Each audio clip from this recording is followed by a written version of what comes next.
All right, hey you, and welcome. My name is Mike, and in this whole episode of the That Chapter podcast, I am once again joined by Big K. It's the big dog, Dirty Keith and the boys. How's it going? Good. Good. Back, man. Thanks for asking. Excited to see you. It's been a while since I've seen you, so good to see your smiley face. Thank you. I'm actually a little bit under the weather, so I will sound shit for two reasons. I do apologize to the listeners. Reason one, I am actually sick right now. Reason two is that I'm not currently back home in the That Chapter studios at the top of the Empire State Building.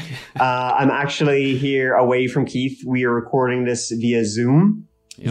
Zoom. Keith's back in the motherland of Dirty Dublin. I am in Boston, baby. Let's go, Sox. Is that the accent? Boston. Yeah. Is that the accent? Boston cat, yeah. Boston. Something like that, yeah. Yeah, close enough. Yeah. Sorry to anyone from Boston listening. Boston, baby. So that's why we sound the way that we do. So I do apologize if it sounds like crap, but just get over it. That's all I have to say to it. We're doing the best we can, okay? Exactly. Yeah, exactly. Get over. This is free. We're not. Stop complaining. I'm sick and tired of your fucking bitching.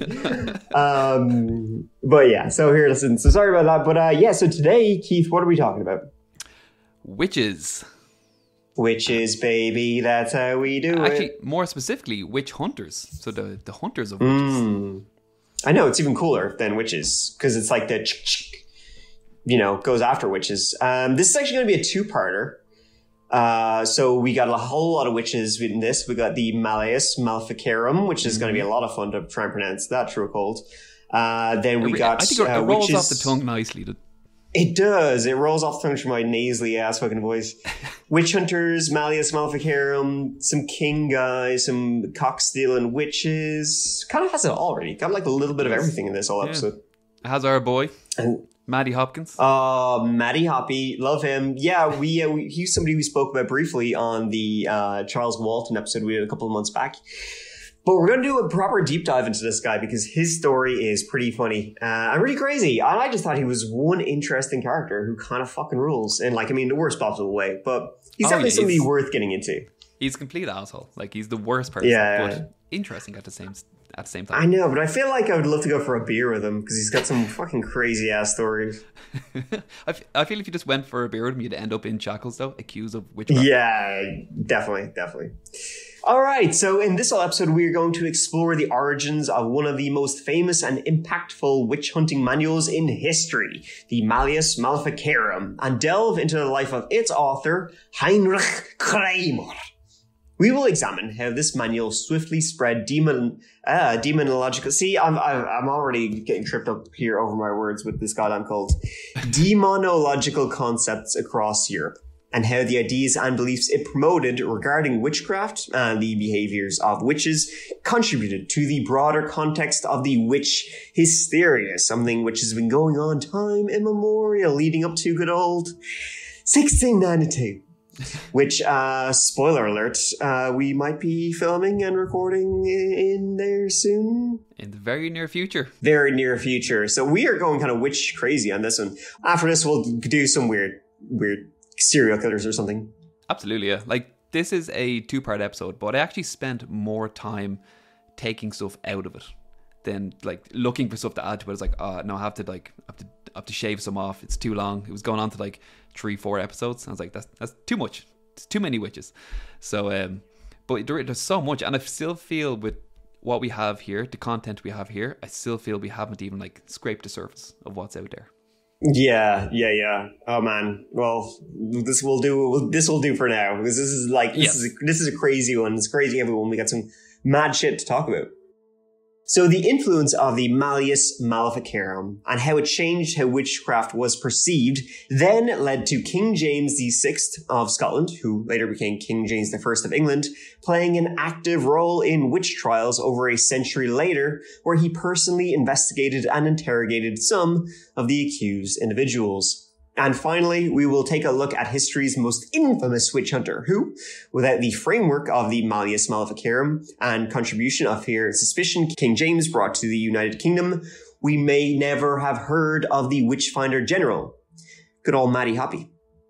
This fucking guy rules, as I said. Yeah, we spoke about him before on the Charles Walton episode, and I'm very excited to do a deep dive into this mad scone because he is some man for one man. And Keith did a lot of heavy lifting on this episode, pretty much all the heavy lifting. So some of the sources he used in this all one: Witches, King James I and the English Witch Hunts by Tracy Borman, Witchcraft, A History in 13 Trials by Marion Gibson, The Witch by Ronald Hutton, and The Witches by Roald Dahl.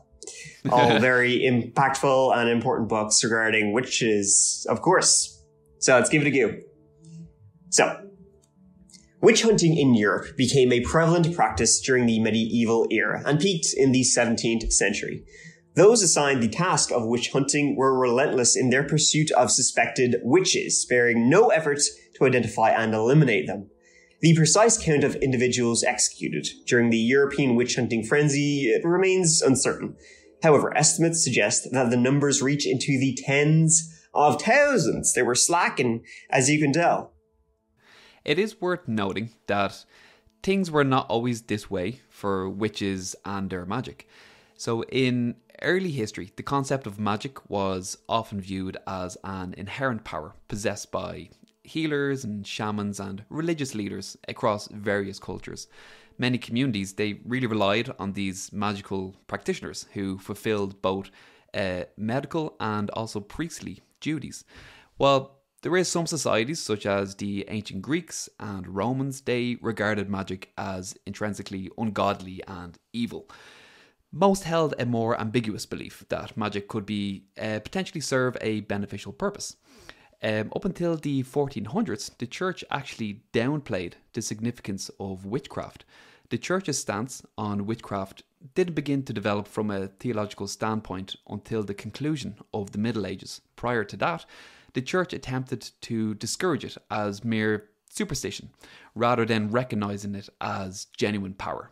However, during what is known as the Little Ice Age, things really changed a lot. So the Little Ice Age was a period marked by global cooling and declining average temperatures in the years 1300 to 1850. So a long time. The severe colder climate of the Little Ice Age brought on a series of crises, including crop failures, famine, and of course, the Black Death of Europe. The Black Death! To this day, this pandemic, it's still recorded as the most fatal in human history, causing the deaths of between 75 to 200 million people, peaking in Europe from 1347 to 1351. Also, it's crazy that the plague was never completely eradicated. In the United States, there's an average of 7 human plague cases that get reported each year. Each year, even that's crazy. Even today, yeah. I was looking up the CDC website. So the last recorded year was 2020, and that said up till that date, there was on average 7 reported cases each year. But that is absolutely batshit. It's nuts, isn't it? And especially now it's a lot easy treated now. Like the cure is just a simple course of antibiotics, where obviously. Yeah, so it's not a big deal now if you get it. Ideally, you shouldn't get it because it's not great to get it. Do you still just get it from freaking rats or whatever? I think it's like fleas. So it's like fleas. The rats carry the fleas, and then the fleas the fleas can obviously jump from different animals, including onto humans. A lot of it was during this time period of the Black Death. It was so bad because at the time it was so unhygienic in the areas that they were living that it encouraged rats into their communities, into their society, into their homes. These rats were covered in fleas. They jumped on them, and it was a bad time. Not good for people. Yeah, not a good time to be alive. No. Yeah, I think I've spoken about this before in the podcast, but when you hear people say, "Oh man, I'd love to go back in time," it's like, no, you fucking wouldn't. History sucked. Half of our podcasts where we do the dark history and just historical shit in general is just subtitle, history is actually a lot worse than you think it is. It is unbelievably horrible any other time in history, really other than the last 100 years. And even then it's, debatable with some of it. Yeah, I've heard that argument before where people say, oh, we're at the worst time period in history. It's like, no, it's just because we have Twitter and social media where more horrible information is getting spread. But imagine they had like Twitter and Facebook back in like the Dark Ages and during the medieval period, about like sharing like hangings and all. Yeah. Yeah, exactly. Yeah, 100%. No, we're doing all right. We're doing all right these days. Not great, but better. We can do better. So faced with these hardships, along with multiple wars and civil war, people sought explanations and often placed blame on witches, sometimes under the influence of religious figures who were only too happy to find someone to blame and help shore up their own positions as leaders in the community. Now, initially, it's noteworthy that witch hunts were not directly associated with the church. The trials were primarily conducted by local authorities, secular courts, and non-religious figures. In fact, in 1258, Pope Alexander IV explicitly prohibited the Inquisition from probing charges of witchcraft. Even the Pope was like, here, listen, settle down, lads. Not your place to do that.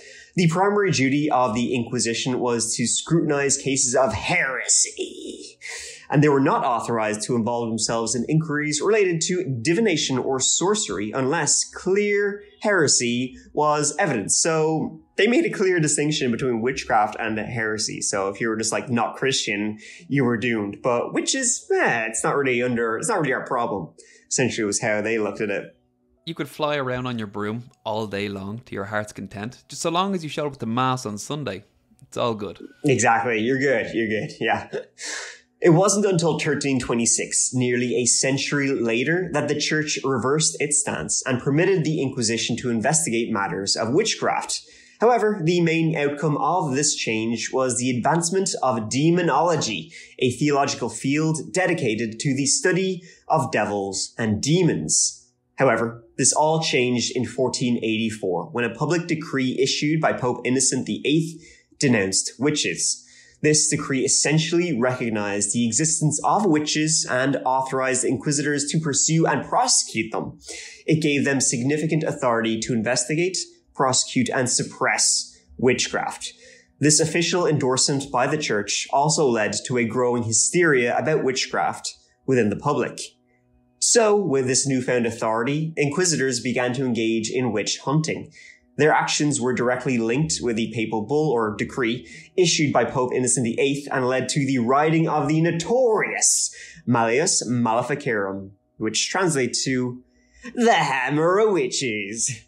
Yeah, it's so cool. I love it. It's so cool. This witch hunting manual was published only 2 years later and authored by the demented Heinrich Kramer. Although the Malleus wasn't the only demonology book of its time, it wielded the most profound impact on early modern demonological thought. So, who was this Heinrich Kramer and what motivated him to write the infamous Hammer of Witches?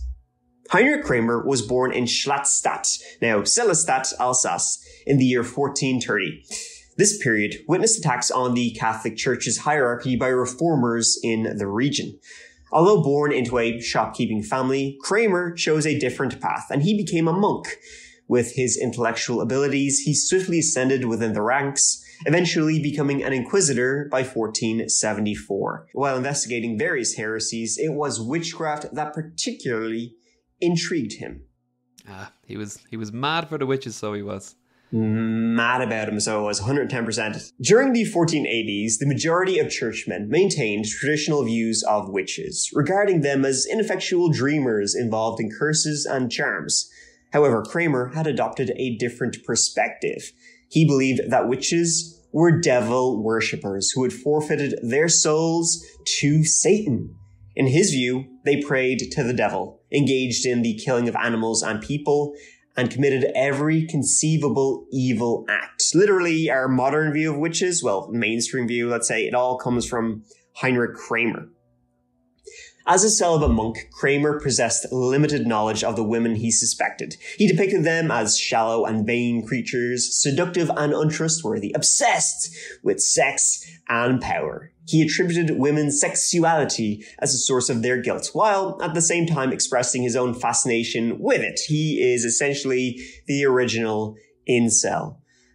Jesus, and he wrote his book. Fuck this guy. According to his beliefs, since the devil was male, witches would engage in sexual relations with him as part of their satanic pact, using their powers to deceive men. Okay, I'm with him so far. This all makes sense. Also, it's really important to note when you say his beliefs, it was exactly that. He was literally just making stuff up in his head and then spreading this shit in his scholarly circles under the guise of demonology. All made up. Man, this is great. History was, what a time to be alive. You can literally just make up any stupid shit you ever wanted, and people are taking this as fact. And then your name is... Yeah. So long as you could write it down, it was just taken legit.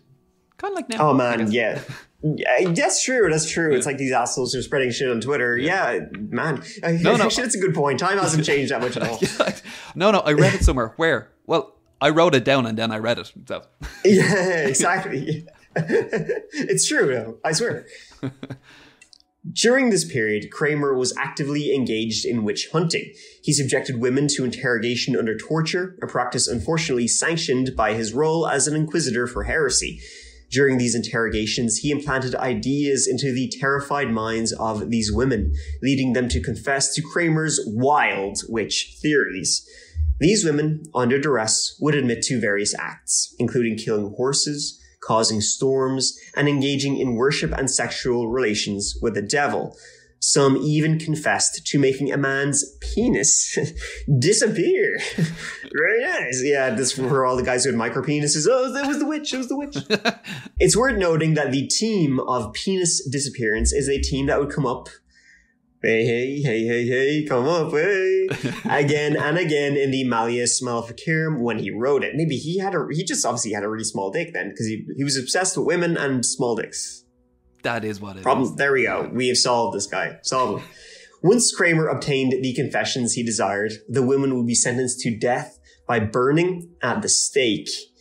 There was, however, one witch trial in particular that would get under Kramer's skin so much that it motivated him to write the Malleus Maleficarum. This was the trial of Helena Schuberen. This was to be Heinrich Kramer's show trial to demonstrate his demonological theories and move all churchmen to his new way of thinking. This was going to be the prove it case, his magnum opus.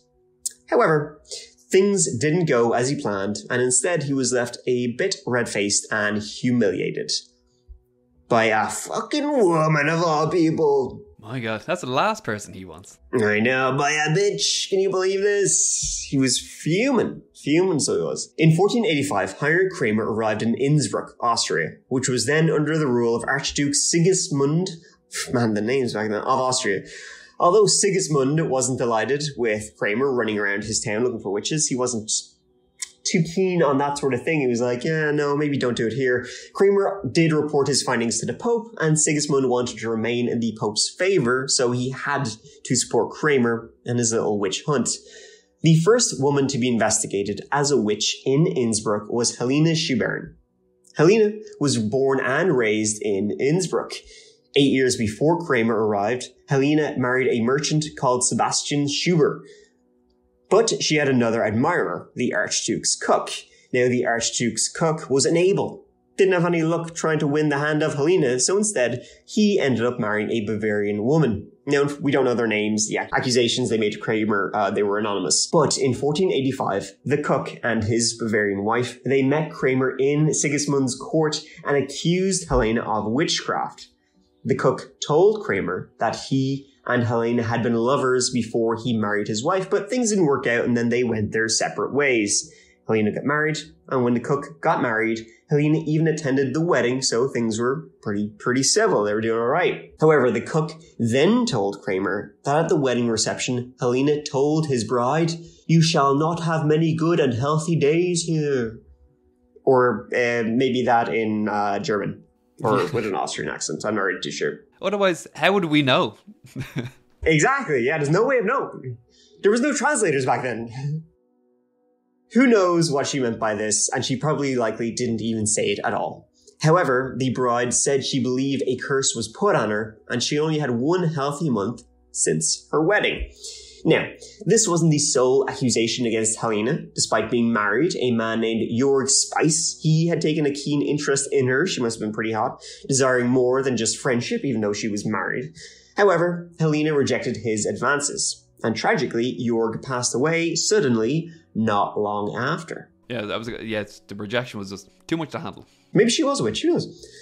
Following a sermon in which Kramer publicly encouraged witch accusations, the Spice family came forward alleging that Helena had used dark witchcraft to cause Jorg's death. I love that. It's like, she turned me down. She's a fucking slut. Yeah, you know, or just like that. I never got that argument where it's like, you know, you see the guys ready to come on to girls and then they say no and they're like, oh, she's a slut. It's like, no, that's the opposite of what she's doing, actually. Yeah, exactly. She's actually turning you down. Well, you're turning me down. What are you, like a lesbian or something? It's like, yeah, those arguments. It's like, Jesus Christ, dude. Yeah, but that's essentially what happened to Helena. Every time she would turn somebody down, they just couldn't handle it, and they were like, she's fucking the devil. She's like a witch. The only explanation, yeah. Of course, it's the only reason she would turn them down is because she's a witch. Helena was widely known in the city. She was almost like a local celebrity. She was a beautiful and rich young woman whose life often became the subject of gossip. Nevertheless, these allegations were sufficient for Kramer to conclude he was dealing with a goddamn witch. Helena was good looking and rich, but she also had a strong personality. She was a pretty badass chick. Even before her accusations, Helena was causing trouble for Kramer and his witch hunting mission because she knew, just like Sigismund did, just like probably most people did, that it was complete bullshit. While Kramer was preaching sermons, Helena knew what he was saying was dangerous, so she challenged him during his sermons and used her status within the community to hold people back from attending them. Kramer was lucky, I guess, that the one person causing him problems was now also being accused of being a witch, so that would work out pretty well for old Kramer over here, that his number one enemy was who people were saying was his actual number one enemy, really. Now, Helena wasn't the only witch on trial. 63 people had also been accused, but only 7 women, Helena included, were charged with witchcraft. These accusations ranged from practicing magical medicine, cursing lovers, and even smearing a shirt with magical paste to cause illness in its wearer. One of the women was also accused of causing diarrhea by holding a reed in the water current of the River Inn. You can't make this stuff up. Oh, wait. Yes, you can. All 7 women were interrogated individually during a preliminary hearing. Each of them denied any involvement in witchcraft. No torture was inflicted at this point, but a trial was imminent to ascertain if there was a case to be answered and to decide whether the use of torture was necessary to uncover the quotations, truth, end quotations. On Saturday, 29th of October, Heinrich Kramer and his clerks entered Innsbruck's town hall to hold their witch trial under the eye of the bishops and archduke's officials.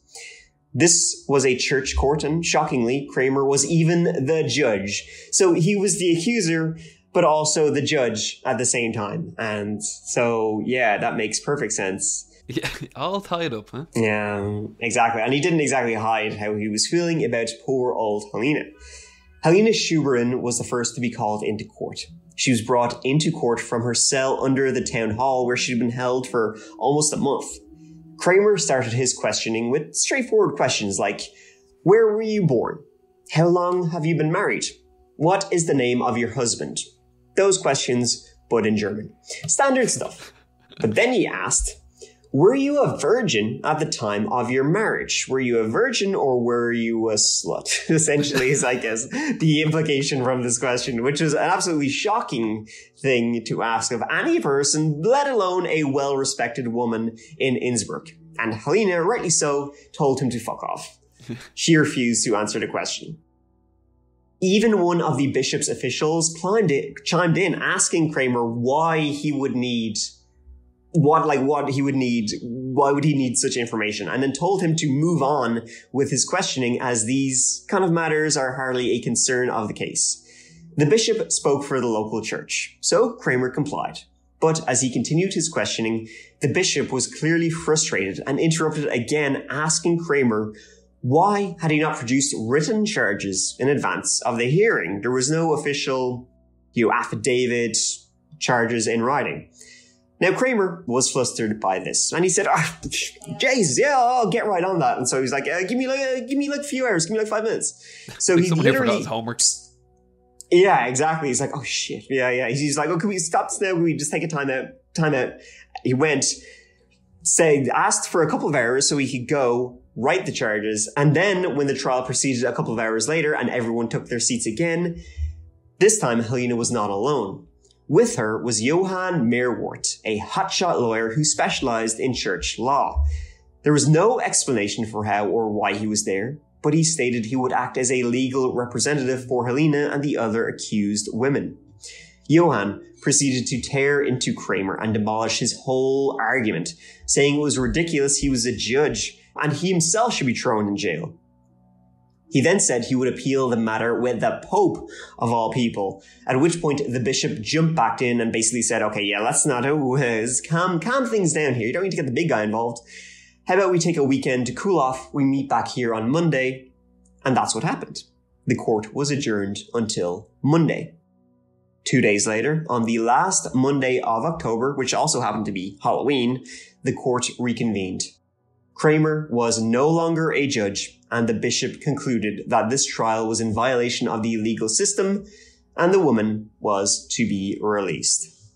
It was also then suggested to Kramer that he go home, but instead he hung around like a bad smell for another few months. He was like a bold child that just, no. He's like, just throwing his toys out at a pram, essentially. Eventually, with his tail tucked between his legs, Kramer left. Unfortunately, though, this was a victory for the women of Innsbruck, and the battle was indeed won. The war on witches was only just beginning, and although the women of Innsbruck were safe, for the next hundreds of years, a lot more women would not be. This devastating loss only fueled Kramer to then write the Malleus Maleficarum, which is essentially a book written about how Helena, she was a giant bitch, and she should have gone out with me, and I got a small dick, and that's essentially what the book is about. It was his diary that got printed. This is a book rife with false logic, cruelty, baby-killing, misogyny, and also a dash of penis stealing. The book urged fellow clergy and secular magistrates to bring witches to trial. He also wasn't going to make the same mistake twice, and he argued that there was no need early on in the witches' trial for courtrooms, lawyers, or legal niceties. No need for due process at all. Witches don't deserve it. Instead, soon after their arrest, suspects should be tortured by being hung up by their joints until they crack and their muscles would be torn. Unfortunately, if it had not been for the newly created printing press, Buck and Gutenberg, that asshole, this incel monk's manifesto of madness might just have been lost to history. Instead, because good old Gutenberg, Steve Gutenberg, was it Steve? No, that's the actor. I can't remember what his name is. Anyway, the Gutenberg guy. Pretty sure it's not Steve though. Yeah, that's the police academy guy. Yeah. So now that there was one of the Gutenbergs anyway, created the printing press, the Malleus Maleficarum went into mass printing.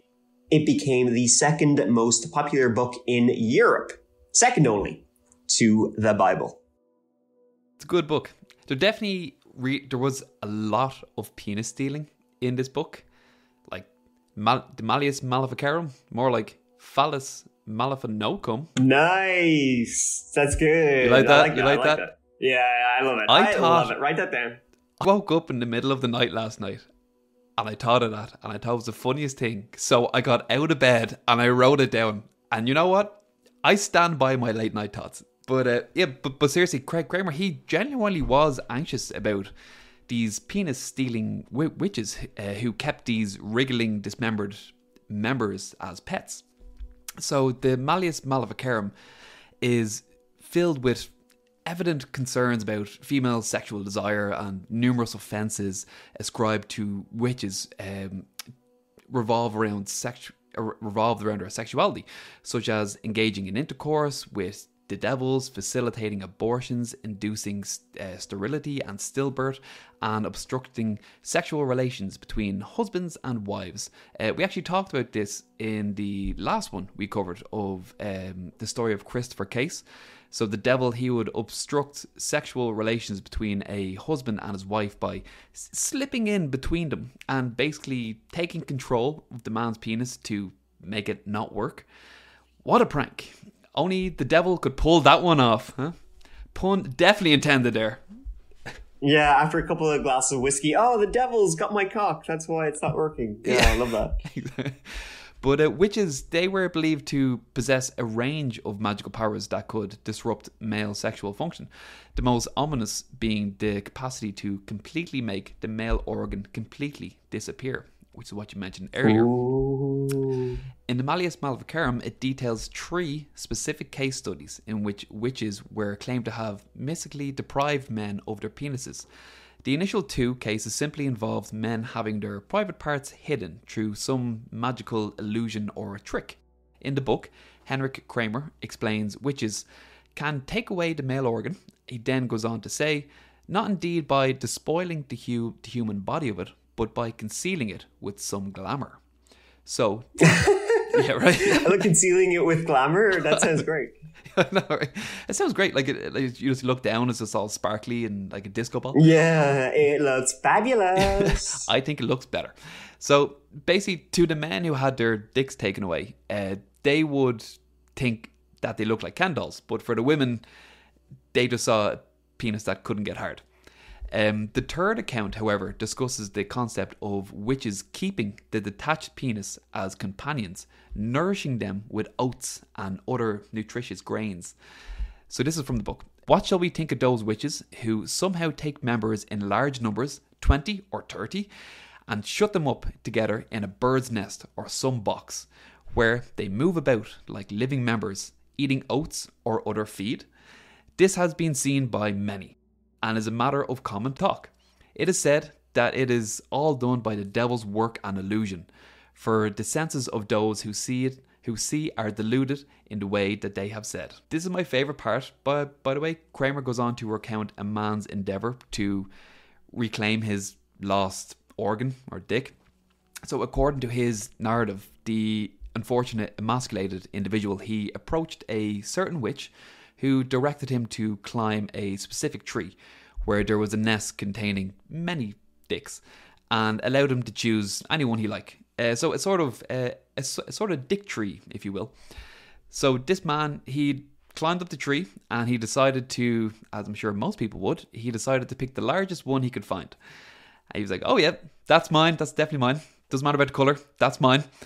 He then climbed down from the tree, and the witch told him to, it's like, no, this isn't my first rodeo. Put that back, because the large one belonged to a local parish priest. This is all in the book. It's amazing. So from the late 13th century to the early 16th century, the concept of the phallus tree, it gained considerable popularity. So the phallus tree, it actually thrived across Europe. In the 14th century French manuscript, there is 2 illustrations depicting nuns gathering these phalluses from trees and hiding them within their robes. Those cheeky nuns. I'll send you. Those picking up penises. I love it. And I love how he wrote. It's like, yeah, everybody knows about the penis tree. This has been seen by loads of people. You know, many such cases of the penis tree. You know what? You haven't heard of the penis tree? Are you stupid or something? I love it. It's like, yes. So yeah, I think I've hit my penis saying quota for the month there. Said it quite a bit. Yeah, I think I have too. Yeah. Well, here, listen. We're gonna get to part 2 very, very soon. Part 2 will be the continuation of basically witch hunting in Europe. We're going to talk about King James and the North Berthwick witches, and also of our good friend of the show, Maddie Hopkins, and the trial of Bess Clark. Expect that in Witch Hunters. But this has been Malleus Maleficarum, or Keith, what did you say this episode should be called? What is it? Phallus Maleficarum. Phallus Maleficarum. All right. That's great. All right. Here, listen, everybody. Thank you so much for listening to this episode of the That Chapter podcast as we talk about Phallus Maleficarum. So this episode and probably the next one, where me and Keith are still going to be separated because we're across an ocean. But I'll be heading back soon. So we'll be recording back I can't speak because I am still sick. But you know what I'm talking about. All right, listen. Keith, any final words? No, I'm looking forward to getting to the next one. Guess it's like it jumps forward, I think, 130 odd years. But it really just shows how the Maleficarum is still like so ingrained in people's minds. But it's fascinating, and I'm really looking forward to getting into the next episode. It's great. It's good. Yeah, hope listeners are too. All right, thanks so much for listening, guys. You guys have been great. Bye. See ya.